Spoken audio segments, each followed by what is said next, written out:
Aleluia. Glória a Deus. Toda semente plantada em terra fértil dá fruto. Tudo que você planta na casa do Senhor, tanto financeiramente, quanto quando você aplica o seu tempo, quando você semeia o seu tempo, quando você semeia os seus dons, quando você semeia os seus talentos, quando você semeia as suas finanças, tudo frutifica, tudo cresce, tudo prospera, tudo multiplica. Amém? Que as nossas ofertas sejam abençoadas em nome de Jesus. Boa noite, queridos, a paz. Aos nossos visitantes, sejam muito bem-vindos a essa casa, sejam muito bem-vindos ao lugar de nossos começos, ao lugar de novos começos. Vocês que estão assistindo a gente pelo YouTube, seja bem-vindo à casa do Senhor também. Nosso canal no YouTube, nossas redes sociais é uma extensão desse lugar, e que os novos começos possam atingir a sua vida também. Amém? Vamos abrir a nossa Bíblia em João, no Evangelho segundo João, num dos versículos mais famosos de toda a Bíblia, capítulo 3, versículo 16. Conhecemos esse versículo como texto áureo da Bíblia. A gente consegue resumir a Bíblia inteira, de Gênesis a Apocalipse, em 4 linhas. E nessa passagem o próprio Jesus nos fala assim: porque Deus tanto amou o mundo, que deu o seu Filho unigênito, para que todo o que nele crer não pereça, mas tenha a vida eterna. Nas versões mais tradicionais fala: porque Deus amou o mundo de uma tal maneira, de uma forma tão grande, tão maravilhosa, tão espetacular, tão grandiosa, tão alta, tão extensa, tão profunda, que Ele deu o seu Filho, para que todo mundo, para que todas as pessoas, em qualquer lugar da face da terra, que cresce, tivesse a vida eterna.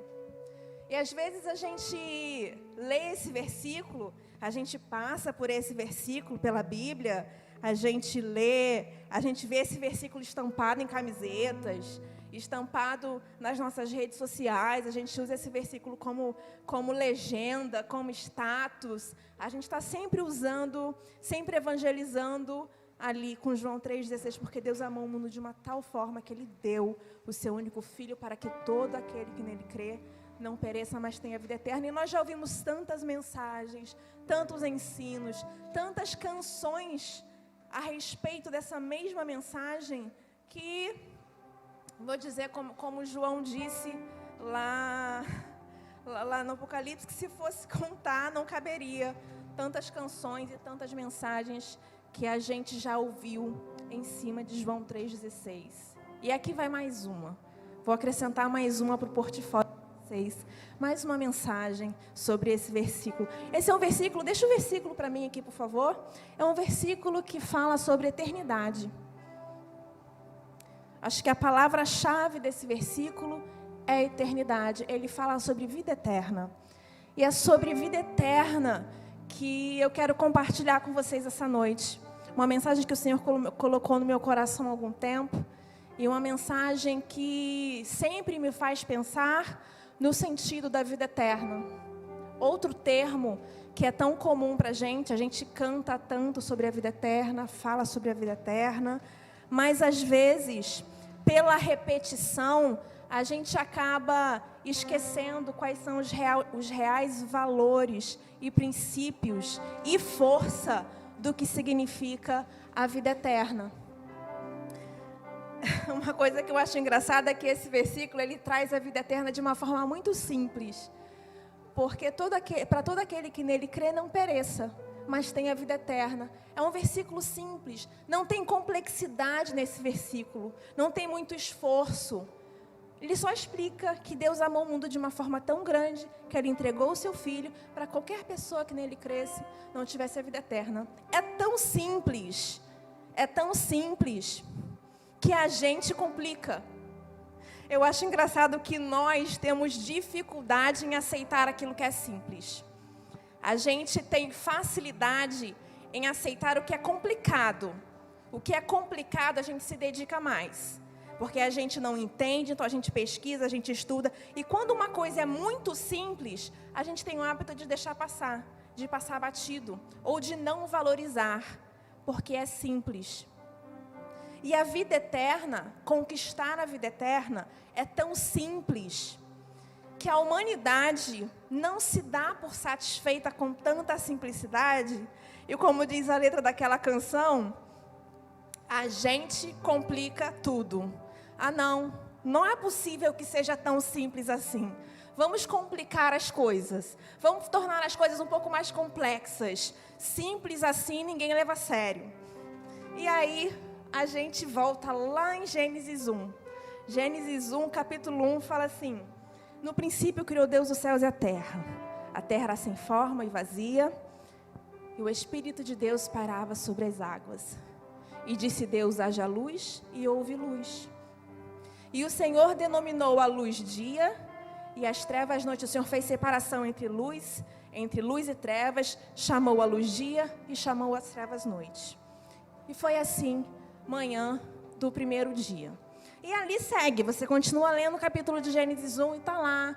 O Senhor cria a lua, cria sol, cria estrelas, cria o firmamento, cria a natureza, cria os animais. O Senhor vai criando, criando, criando, criando. O Deus da criação, toda a criatividade para tudo que existe se origina em Deus. E o Senhor vem criando tudo. Quando chega no sexto dia, Ele cria o ser humano do pó da terra, forma ali do barro, sopra nas suas narinas e ali o ser humano torna ser vivente.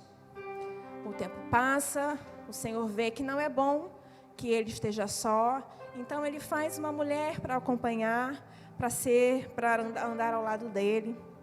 E ali nós temos o primeiro casal lá dentro do jardim que Deus colocou no Éden. E ali nós temos a história da criação, Adão e Eva, felizes no paraíso.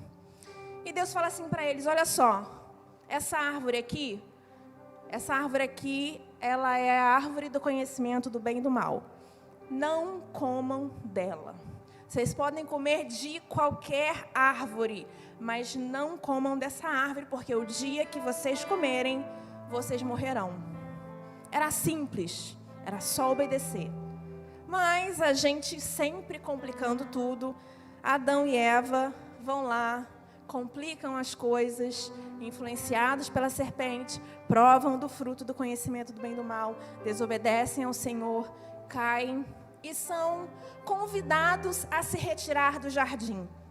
E começam a viver fora do jardim, agora não com todas mais aquelas regalias, agora eles precisavam suar para conquistar o pão de cada dia, precisavam suar para tirar o alimento da terra, precisavam trabalhar, precisavam se esforçar. E ali a Bíblia continua, eles têm filhos, e os filhos têm filhos, que têm filhos, e as gerações vão vindo.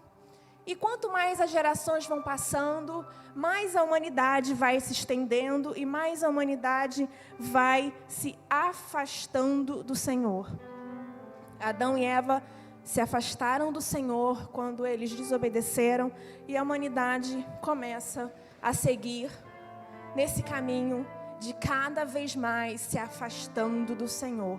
Cada vez mais surgem nações, surgem povos, e todos cada vez mais longe do Senhor. E aí a vida eterna vai ficando cada vez mais complexa. O que era uma coisa tão simples, a humanidade que vai se expandindo, ela vai criando fórmulas, filosofias, pensamentos, teorias, lendas e mitos, todos esses caminhos para tentar chegar nesse lugar aqui chamado de vida eterna. E aí eu gosto muito de história. Não foi sempre assim. Quando eu estudava, confesso que história não era das minhas matérias mais favoritas. Mas até que eu tive então um professor que ele era apaixonado por história. Quando você é apaixonado por alguma coisa, você consegue fazer com que as pessoas à sua volta se apaixonem por aquilo também. E por causa desse professor, eu comecei a amar história. E hoje eu sou uma grande admiradora da história, porque eu acho que a história revela muito sobre quem a gente é. Quando a gente sabe de onde a gente veio, a gente tem mais convicção de para onde a gente deve ir, para onde a gente tem que ir. E a história nos ajuda com isso. Então, eu quis trazer para essa mensagem algumas reflexões históricas. E aí eu fui passear lá pela história do Egito Antigo. Lá na época, lá onde o Egito foi um grande império. Lá na época do José. Mas a história que eu quero compartilhar não é a história bíblica, não. Conta a lenda, conta a história do Egito Antigo, que quando os faraós morriam, eles eram embalsamados, né? Todo o corpo era preparado, eles eram colocados nos sarcófagos, e eles eram levados para dentro das pirâmides, né? As pirâmides do Egito eram os grandes túmulos dos faraós. Dentro dessas pirâmides, colocavam lá o faraó embalsamado, dentro do sarcófago, e junto com ele, colocava tudo o que ele podia precisar. Lá dentro das pirâmides, colocavam alimentos, todo tipo de alimento, caso a alma de faraó sentisse fome. Colocava lá as vestes reais, caso ele precisasse trocar de roupa. Colocavam lá a armadura do faraó e colocava lá todo o tesouro pessoal, ouro, joias, tudo que ele pudesse precisar, tudo que a alma dele pudesse precisar, eles enterravam lá dentro da pirâmide junto com o faraó. Por quê? Porque eles comparavam o faraó com Deus. O faraó era a representação do Deus Sol na terra para eles, na cultura deles. Então, eles acreditavam que a alma de faraó precisaria de tudo aquilo dali para conquistar o seu lugar, que era no trono do Deus Sol. Então, a lenda conta que cada vez que o sol se punha, a alma de faraó se levantava do sarcófago, se alimentava, trocava as vestes reais, se armava, se aparamentava toda dali da sua couraça, espada, escudo, e ia para a batalha.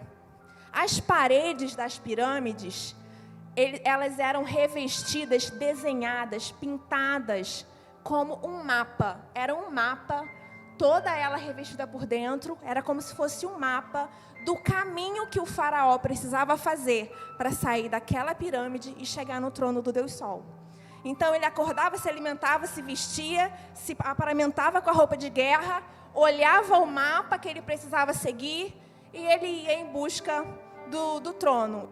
Passava a noite, a alma dele passava a noite brigando em batalhas com monstros, com gigantes, com dragões. E quando a guerra terminava, toda aquela guerra desenhada naquela pirâmide terminava, e ele chegava ao trono do Deus Sol, e ele ia se assentar ali no trono que pertencia a ele, para ter a vida eterna. No trono do Deus Sol, amanhecia, o sol nascia, e ele voltava para o sarcófago. Por quê? Porque na noite seguinte, tudo ia se repetir. Quando o sol se pusesse, ele iria mais uma vez, a alma ia levantar, ele iria se alimentar, trocar as vestes, e ele iria pegar a couraça, olhar o mapa e partir para a guerra, guerrear com dragões, com gigantes, com monstros, com demônios. Quando chegasse no trono, amanheceu o dia, ele volta para o sarcófago. E essa é a vida eterna. Essa é a crença, essa é a lenda da vida eterna, lá no Egito Antigo. E eu fico pensando, é muito trabalhoso isso. A alma de faraó passava a vida eterna lutando com dragões, gigantes e demônios. E sempre que quando ele avistava o trono do Deus Sol, o sol nascia e ele tinha que começar tudo de novo. Que cansativo, que complexo essa conquista da vida eterna. E a gente muda. A gente sai do Egito Antigo e a gente vai lá aqui para o México. E a gente vai lá um pouquinho conhecer a história dos astecas. A história dos astecas conta que eles acreditavam, diz a lenda deles, que eles acreditavam que o sol era o símbolo da vida eterna também. Só que, para que o sol nascesse, atravessasse o céu, se pusesse e nascesse no dia seguinte novamente, eles precisavam alimentar o sol.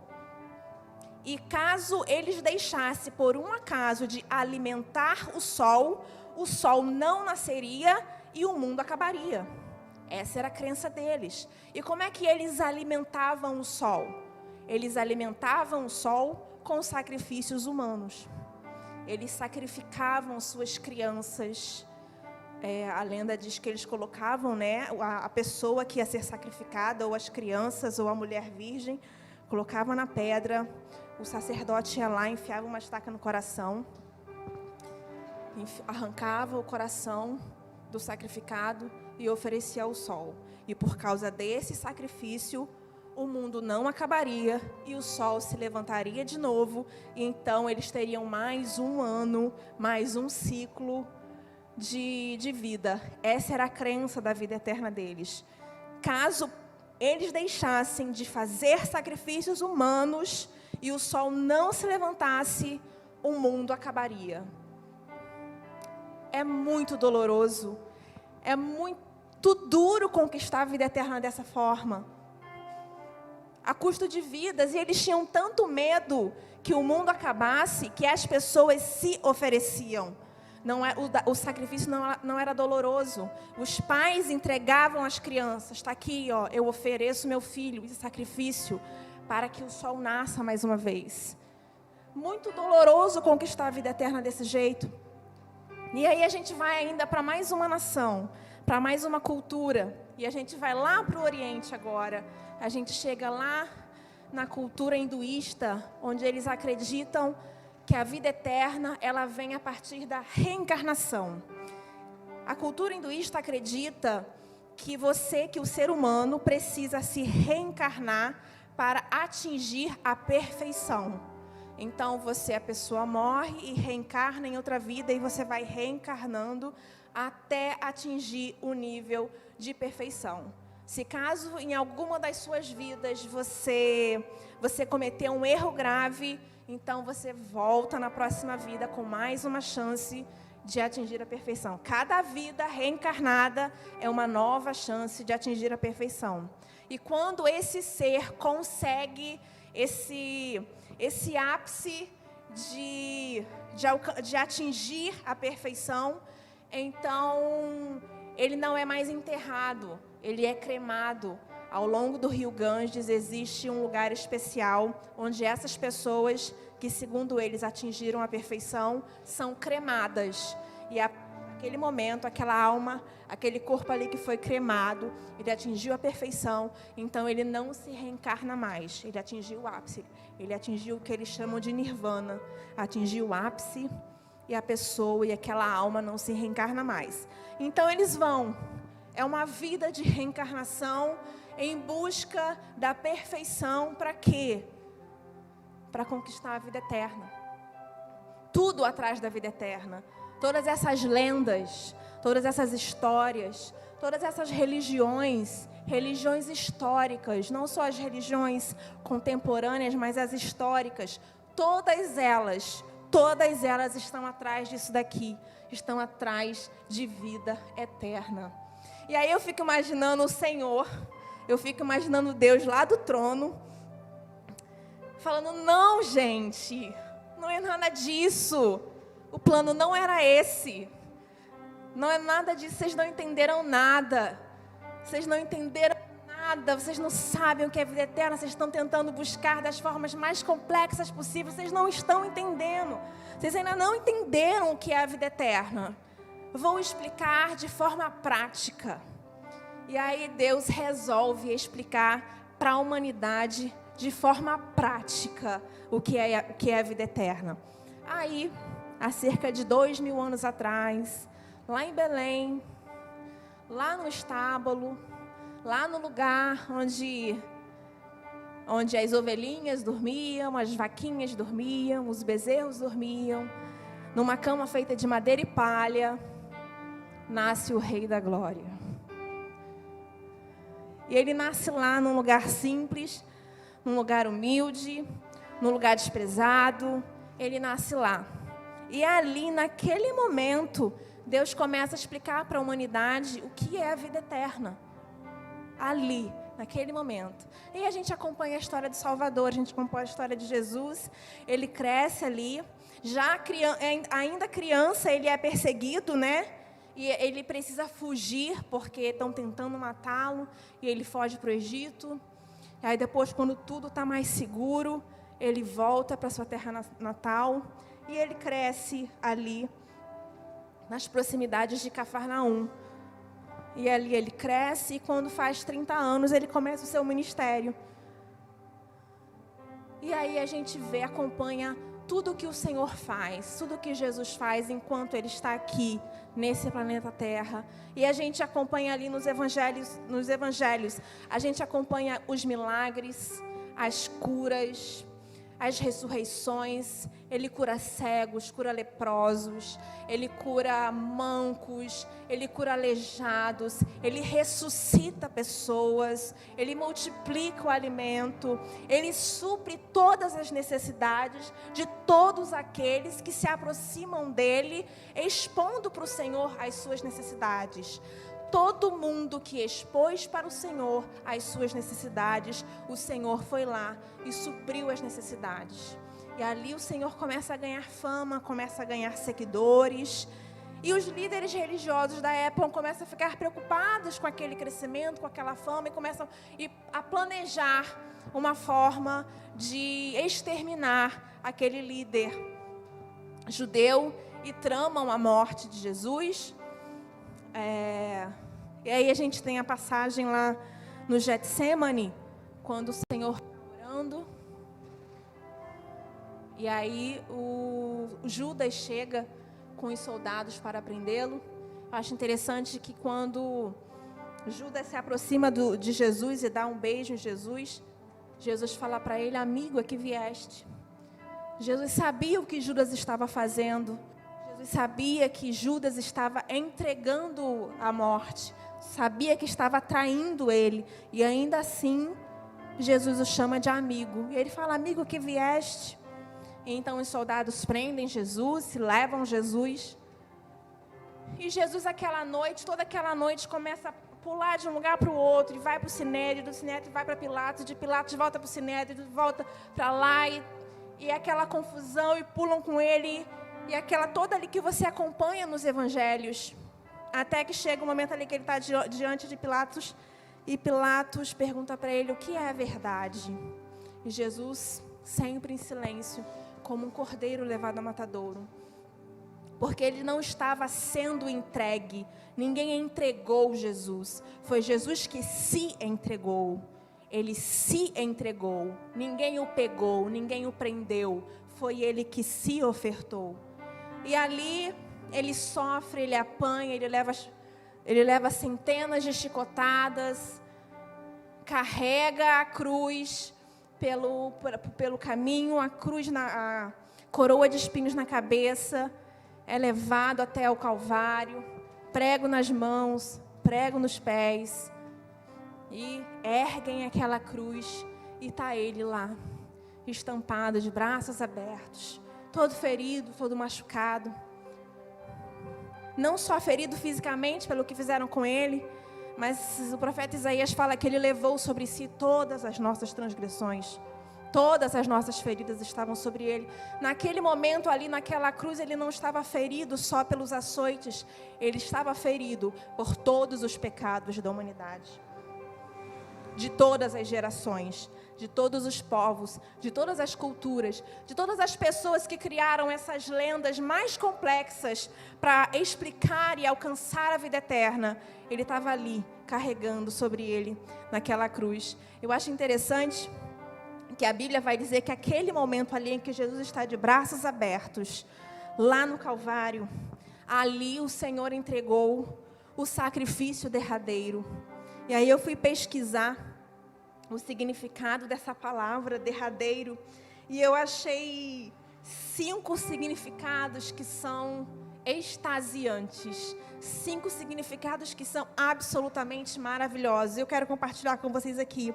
O primeiro significado da palavra derradeiro significa que ele não é sucedido por nenhum outro. Um sacrifício derradeiro é aquele que não é sucedido por nenhum outro, ou seja, ele foi o último. Não existe mais sacrifícios depois daquele. Ele foi o último. Ali se encerra as histórias de sacrifício. Não tem sacrifício humano, não tem sacrifício animal, não tem mais sacrifício em cultura nenhuma. Se encerra ali. O sacrifício de Jesus, onde ele se entrega, é o derradeiro. Ele é o último sacrifício. O segundo significado que eu encontro é que o sacrifício derradeiro é aquele que marca o último termo em uma ordem temporal. O que significa isso? O que significa marcar o último termo em uma ordem temporal? Aqui a gente está falando de tempo. Vocês já prestaram atenção que a história da humanidade é dividida em 2? É dividida em antes de Cristo e depois de Cristo. Toda a humanidade, o tempo, a história é dividida em antes dele e depois dele. Ou seja, o sacrifício dividiu o tempo da humanidade em antes e depois. O terceiro significado é que o sacrifício derradeiro ocupa uma posição extrema no espaço.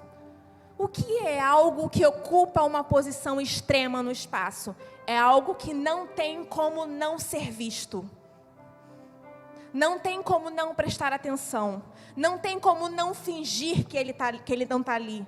Não tem como passar despercebido, porque ele ocupa uma posição extrema no espaço.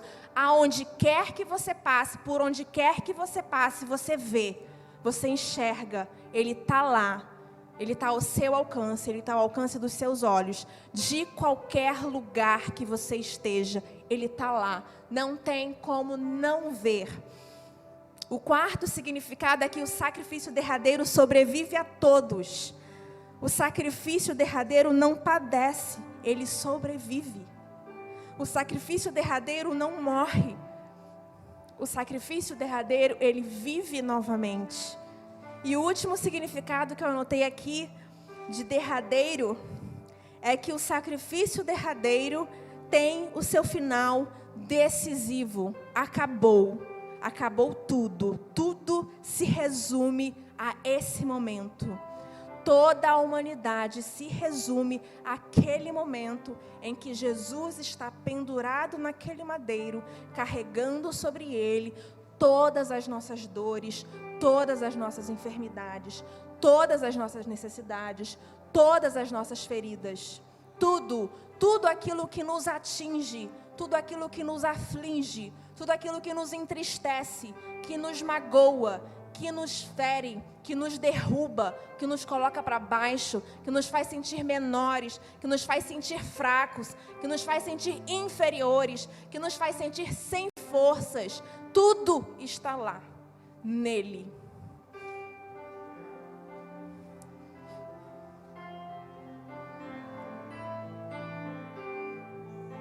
Esse Deus é incrível.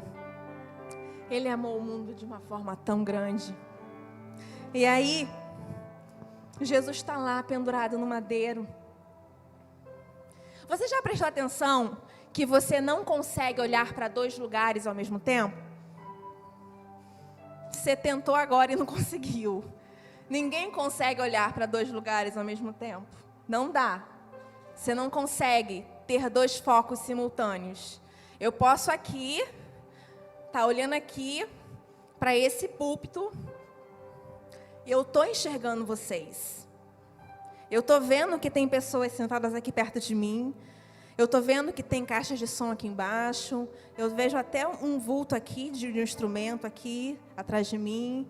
Eu vejo que tem uma pessoa fotografando aqui. Eu vejo que tem um tecladista aqui com uma melodia linda tocando. Tudo isso está no meu campo de visão. Mas o meu foco está aqui. Você só consegue manter o foco em um lugar. Todo o restante está no seu campo de visão. É diferente.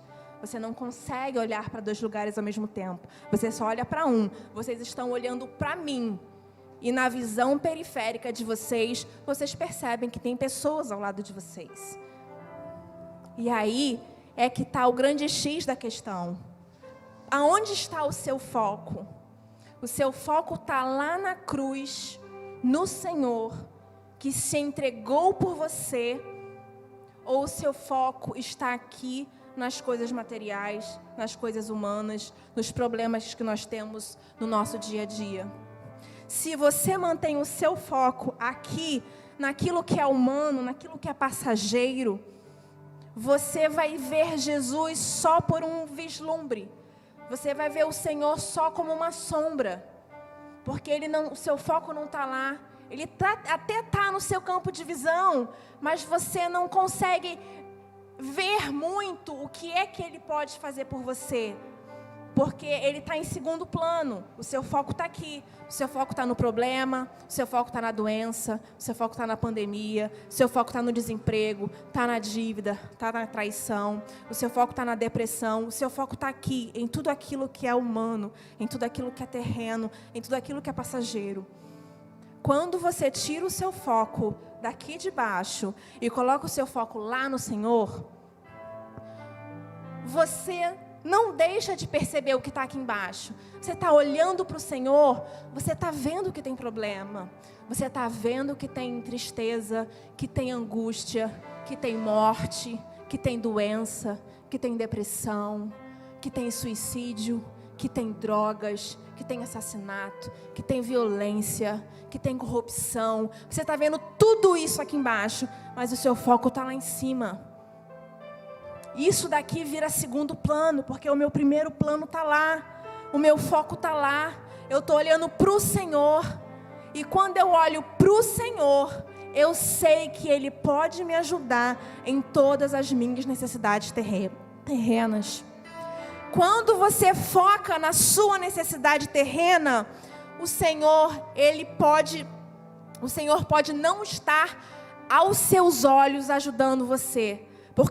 Porque não importa o que aconteça à sua volta, o seu foco está na dificuldade terrena, o seu foco está no problema. Então não importa que aconteça o maior milagre do mundo, o seu foco não estava no milagre, o seu foco estava no problema. E você sempre vai manter aquele olhar pessimista e destrutivo sobre as coisas que estão aqui. Mas quando você olha para o Senhor, quando você olha para o Deus da cura, você sabe que o Deus da cura cuida da doença que está aqui. Você sabe que o Deus da vida cuida da morte que está aqui. O Deus da alegria cura toda a depressão. O Deus do perdão cura toda a traição.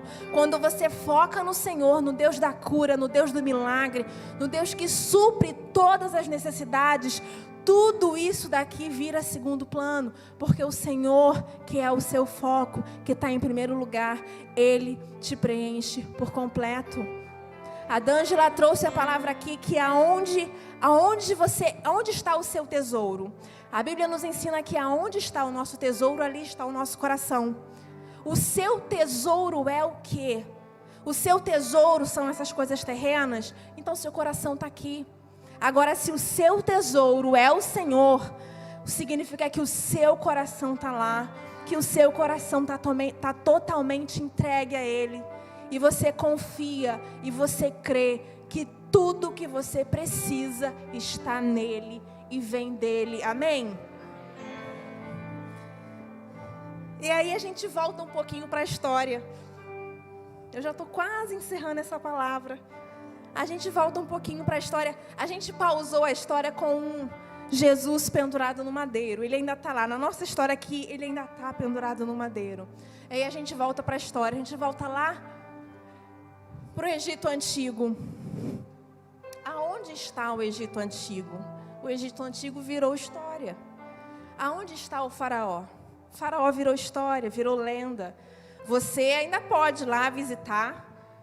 Se você quiser fazer uma viagem ao Egito, visitar as pirâmides do Egito, está tudo lá, comprovação histórica está toda lá. Você pode visitar a pirâmide, você pode ver os mapas dentro Dentro das pirâmides está tudo lá.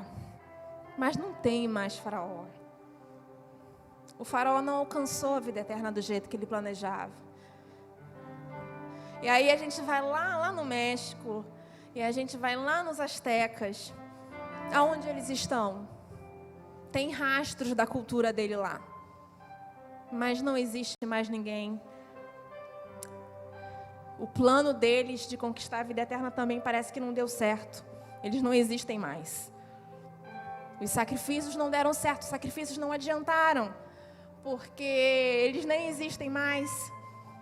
Aí a gente vai para outras culturas, a gente viaja aí pela história, a gente vai lá, sei lá, onde é que está o Império Grego? Não sei. Onde estão os grandes reis da história? Não existem mais. Onde é que está o grande Império Romano que prendeu e sacrificou e que matou Jesus? Não existe mais. Existe uma Roma lá cheia de história para contar, mas o Império Romano não existe mais. Onde estão os medos, os persas? Onde estão os babilônicos? Nenhum deles existem mais. E a gente vai para a história aqui mais recente, a gente vai ali, sei lá, Primeira Guerra Mundial. Onde estão os líderes da Primeira Guerra? Da Segunda? Onde é que está, sei lá, Napoleão Bonaparte? Onde é que está Hitler? Onde é que estão os líderes aí que encabeçaram a Guerra Fria nos anos 80, 90? Não sei. Ou não existem mais, ou já estão bem velhinhos em algum lugar. Todos eles que queriam poder, queriam fama, queriam vida eterna de alguma forma, nenhum deles existe mais. Por quê? Porque estavam buscando a vida eterna por caminhos errados. E aí que Jesus, ele lá no madeiro, ele dá o último suspiro e declara: Pai, está consumado. Os amigos descem ele do madeiro, colocam ele no túmulo, numa tumba, selam.